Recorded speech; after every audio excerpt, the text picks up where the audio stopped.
이 동영상은 제주도 들빛교회의 2025년 12월 21일 비대면 일요 예배 동영상입니다. 다 함께 묵상으로 예배를 드립시다.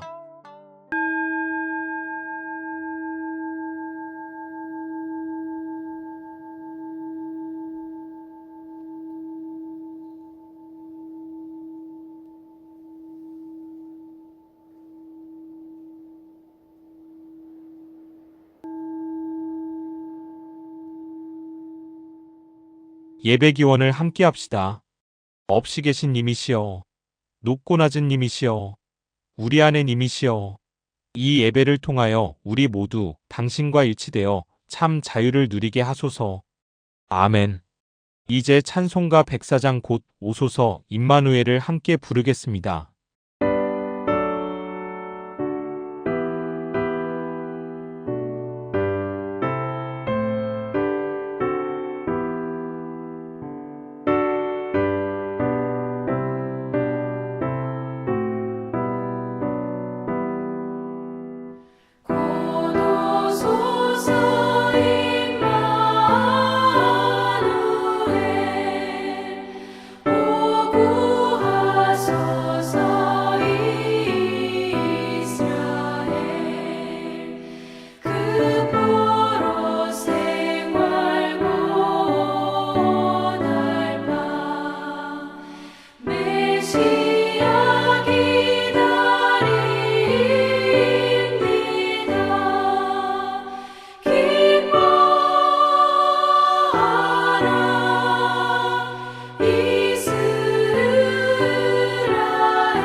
오늘의 말씀을 읽겠습니다.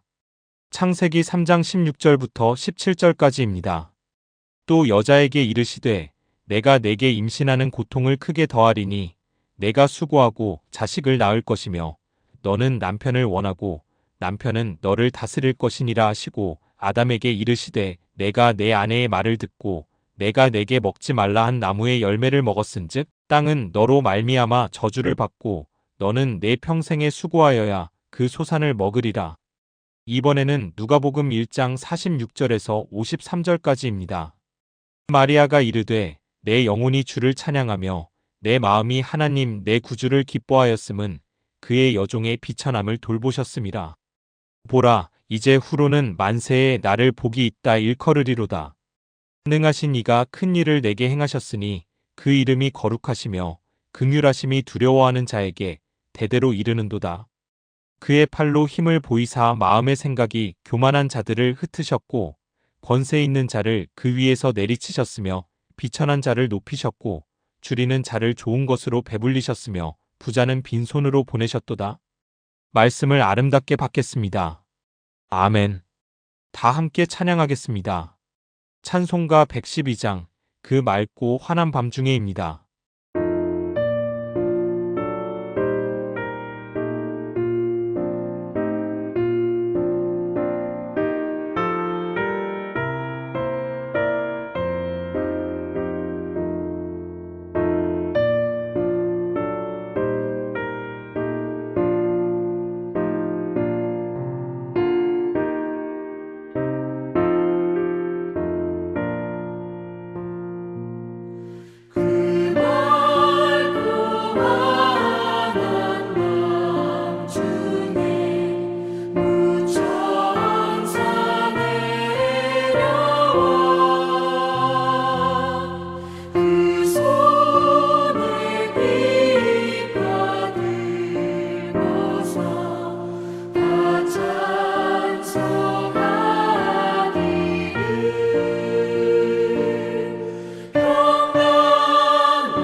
주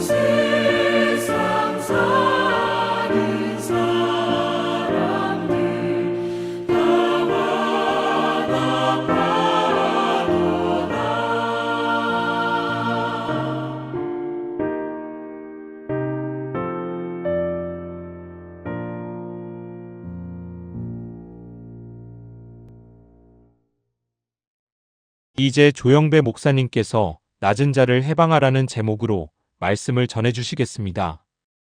안녕하십니까. 지난주 저는 예수님의 두 가지 유형의 언행에 대해서 말씀드렸습니다. 그 두 가지 유형의 언행은 서로 상반됩니다. 하나는 사랑의 언행이고 다른 하나는 증오의 언행이죠.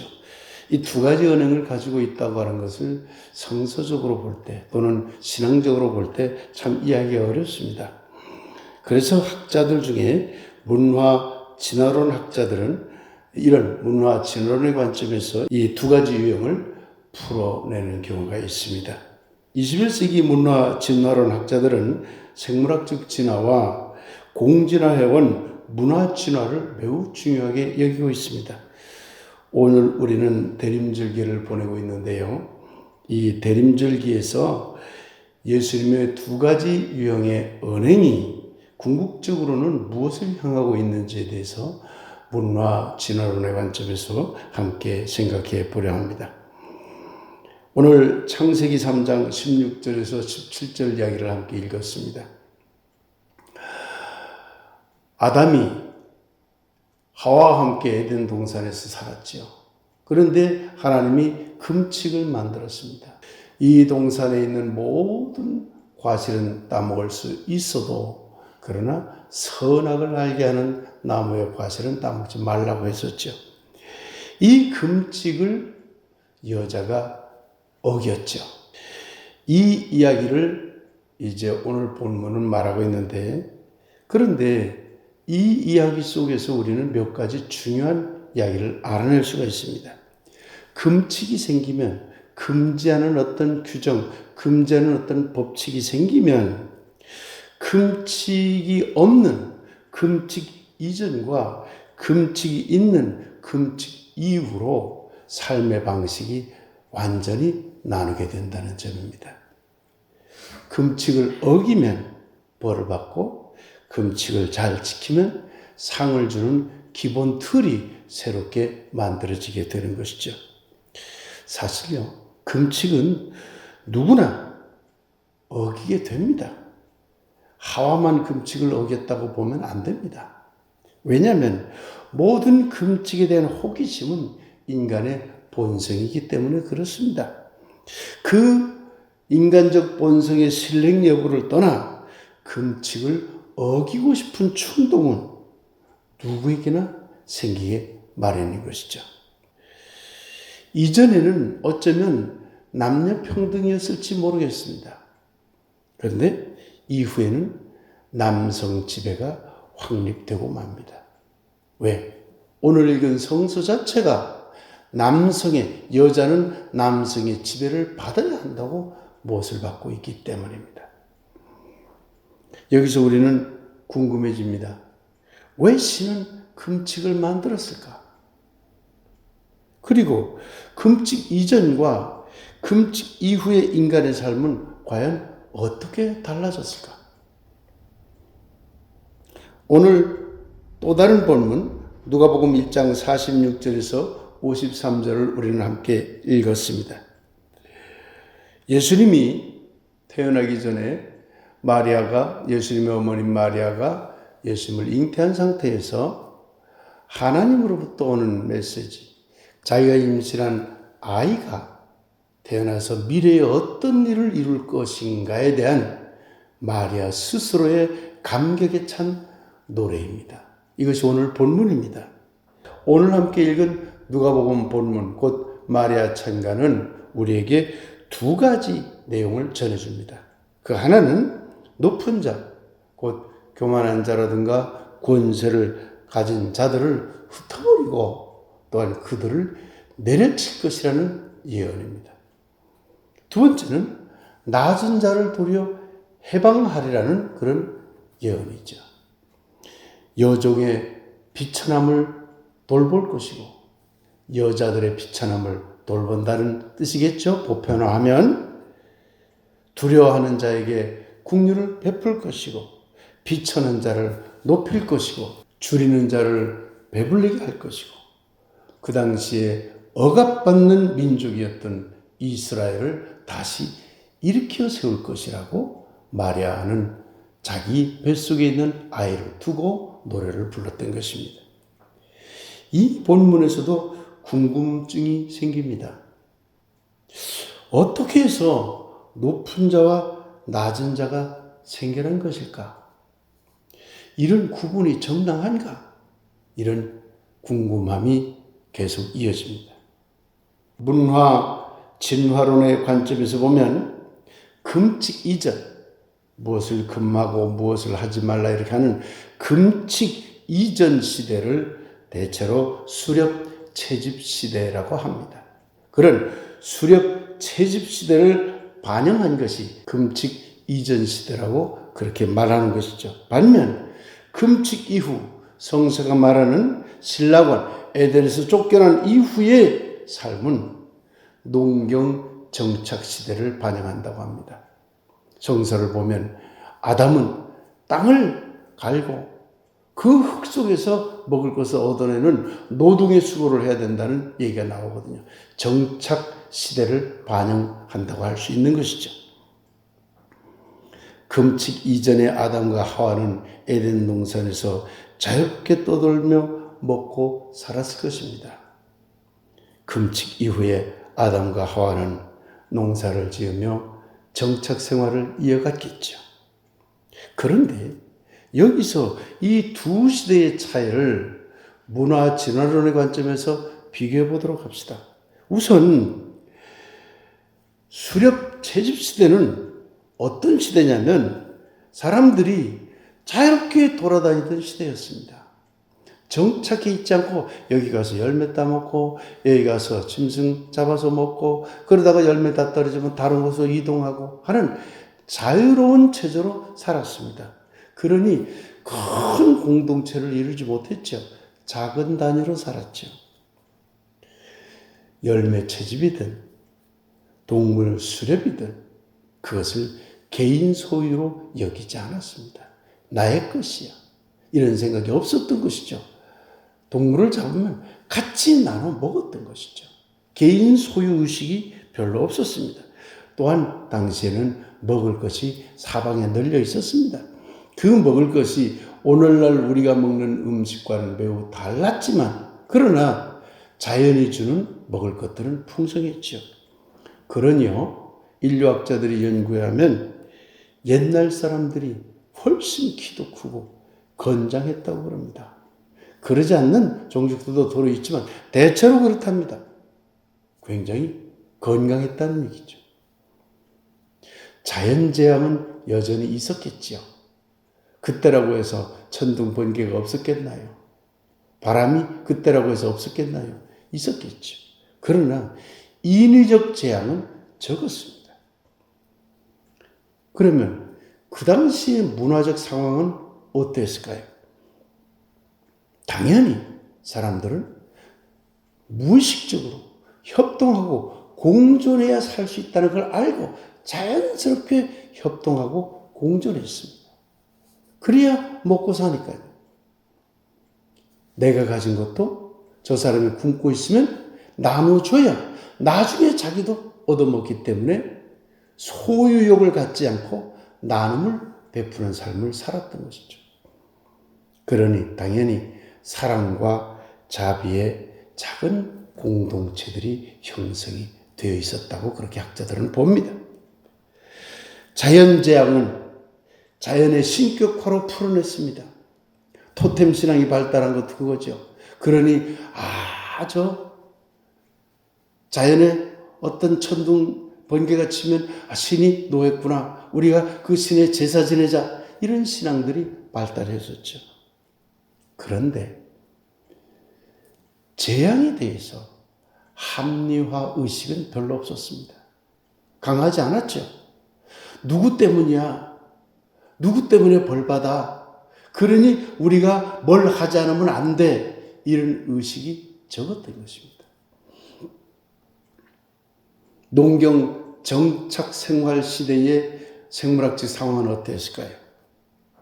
자, 드디어 정착 생활을 했습니다. 당연히 단위가 커지죠. 작은 단위로서는 필요한 것들을 다 얻어낼 수가 없게 되죠. 그러니까 당연히 공동체의 규모가 커질 수밖에 없었습니다. 그러다 보니 많이 생산하려는 경쟁이 그 속에서 생길 수밖에 없었습니다. 많이 생산해야 돼요. 그러면 많이 생산하면 그 다음에 이어지는 게 뭡니까? 당연히 개인 소유가 생기죠. 내 것과 너의 것이 달라지는 부의 불평등이 발생하게 됩니다. 이 부의 불평등이 그 사회를 지배체제를 만들어버립니다. 가진 자와 못 가진 자, 힘이 강한 자와 힘이 약한 자. 그래서 인간의 진화 역사 속에서 지배체제를 본격적으로 구축하기 시작한 것을 문화 진화론자들은 농경 정착 시대라고 그렇게 말하고 있는 것입니다.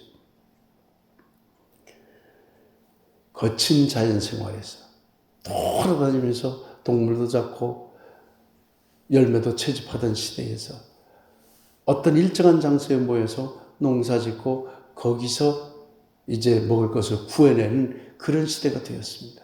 당연히 사람들의 활동이 적어질 수밖에 없죠. 그러니 체구도 작아지고 몸도 전체적으로 유약해졌다고 합니다.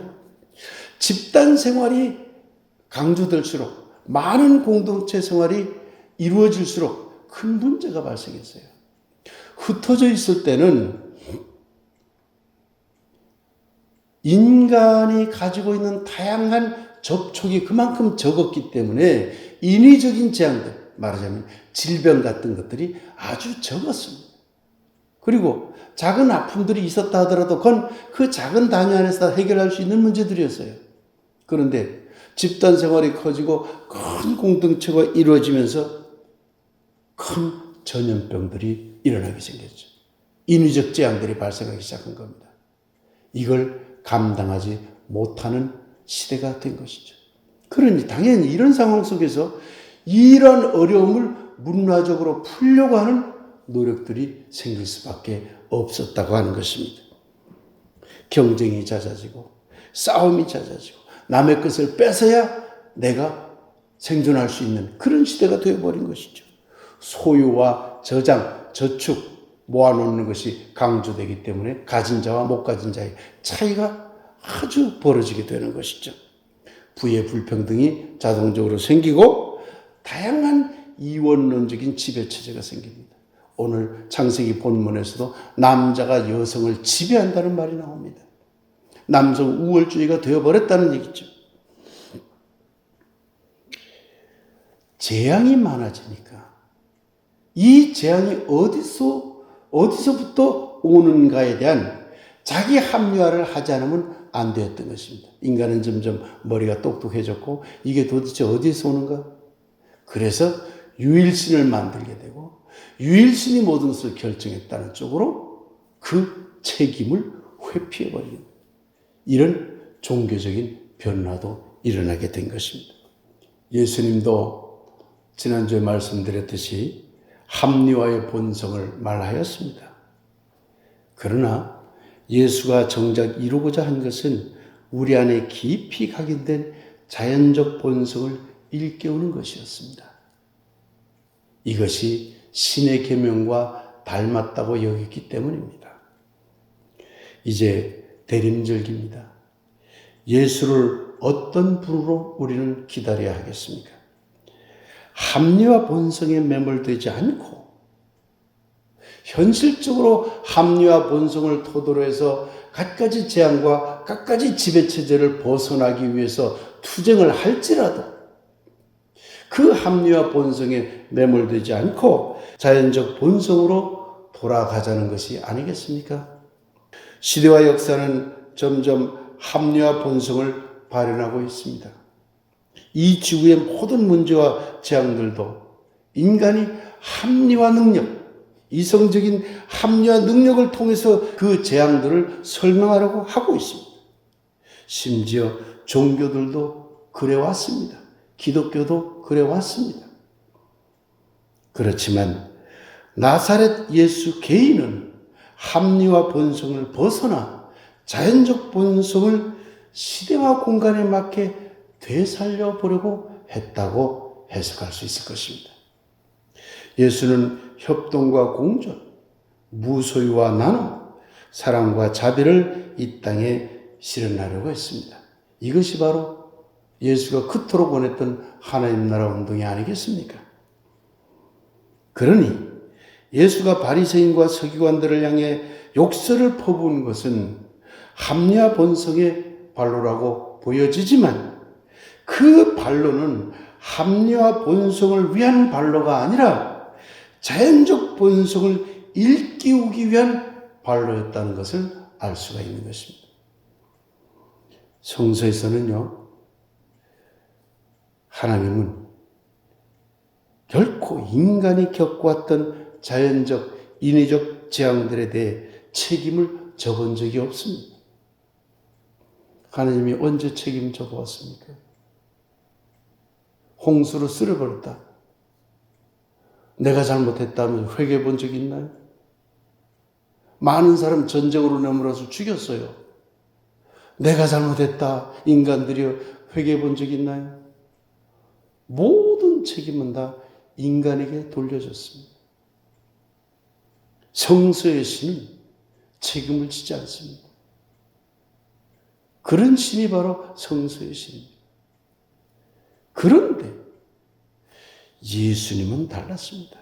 갈릴리 인간으로서의 역사적 예수는 자기가 한 말과 자기가 행한 언행에 대해서 책임을 지는 인간이었습니다. 그러기 위해서 애썼습니다. 예수가 진 책임을 우리는 어떻게 생각해야 될까요? 그 책임의 내용은 무엇일까요? 어떤 점에서 책임을 졌을까요? 성탄절 설교에서 계속하겠습니다. 사랑하는 여러분, 고도로 문명이 발달할수록 인간은 자기 합리화에 빠집니다. 이것이 인간 역사입니다. 성서도 이를 증언합니다. 교회도 이런 합리화의 함정에 빠짐으로써 정작 가장 중요한 갈릴리 예수를 버렸습니다. 예수도 인간입니다. 그래서 그에게도 합리화 본성은 있었습니다. 도대체 받아들이기 어려운 상황 속에서는 예수도 거친 욕설과 증오와 배타와 종말을 이야기하기도 했습니다. 그러나 예수는 그 합리화 본성에 기대지 않았습니다. 다시 자연적 본성으로 돌아왔습니다. 적은 무리들이 함께 협동하며 공존하는 일, 가난하지만 나누고 베푸는 그런 공동체를 만드는 일, 위계적인 모든 이원론적인 지배 구조를 깨뜨리고 서로 다르지만 평등과 평화를 이루기 위해서 애쓴 일 등, 이것은 모두 문화 진화론에서 말하는 자연적 본성의 중요한 가치들입니다. 예수님은 이 가치를 따랐던 것입니다. 21세기에도 경쟁과 분리와 배타는 여전합니다.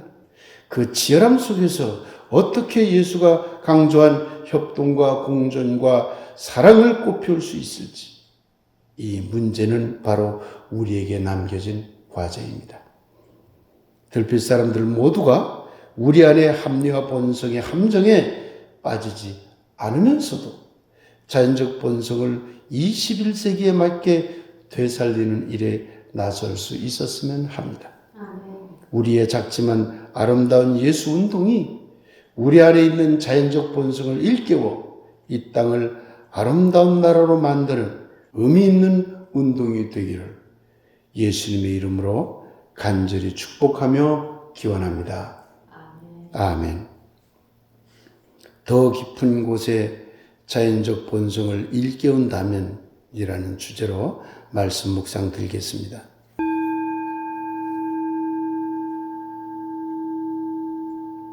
경쟁 속에서 협동은 어려울까요? 위계 속에서 평등은 어려울까요? 분리 속에서 사랑은 어려울까요?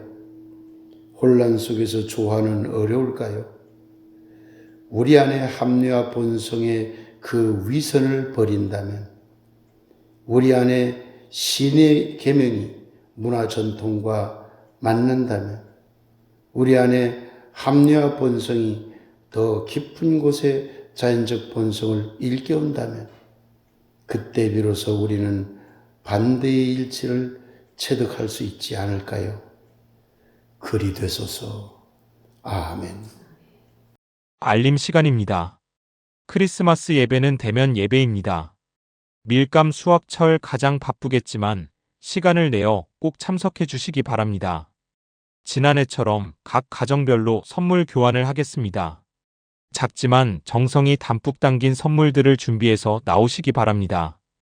들빛교회 교우들 모두 올 한 해를 잘 마무리하고 새해에는 새로운 비전이 꼭 이루어지길 빕니다. 이제 찬송가 108장 그 어린 주 예수를 함께 부르겠습니다.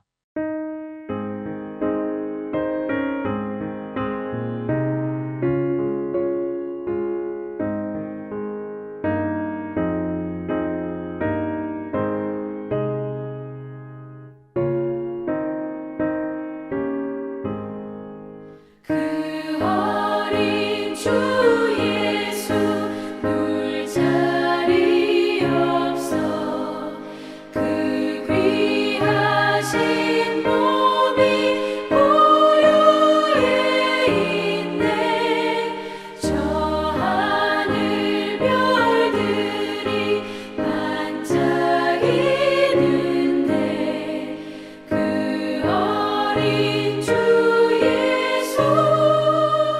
골 위에 자네 저 육축 소리에 아기 잠깨나 그 순하신 예수 오시지 않네 그 귀한 예수를 나 사랑하니 새날이 밝도록 함께 하소서.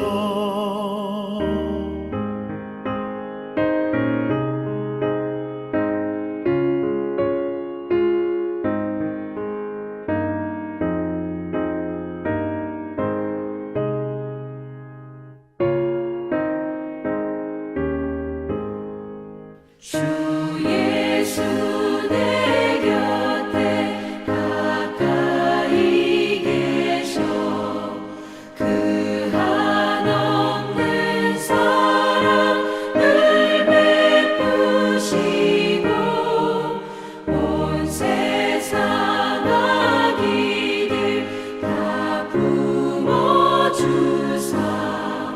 주 품 안에 안겨 살게 하소서.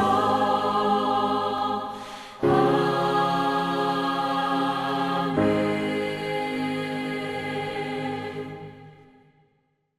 조영배 목사님께서 축복 기도해 주시겠습니다.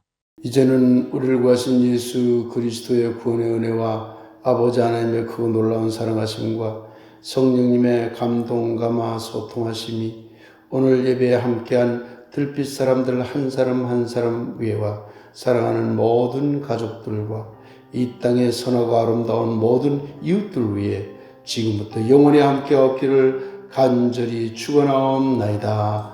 아멘. 12월 21일 비대면 예배를 모두 마칩니다. 이번 한 주도 건강하고 행복하십시오.